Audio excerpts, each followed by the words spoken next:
Na tomto mieste pod dobrým svetlom je krásne vidno prístrek, čiže si ideme pozrieť, či to bolo a ako veľmi to bolo gitované.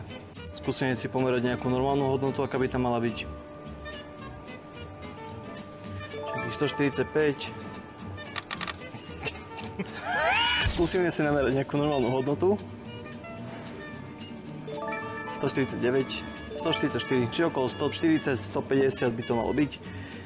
Ale 640,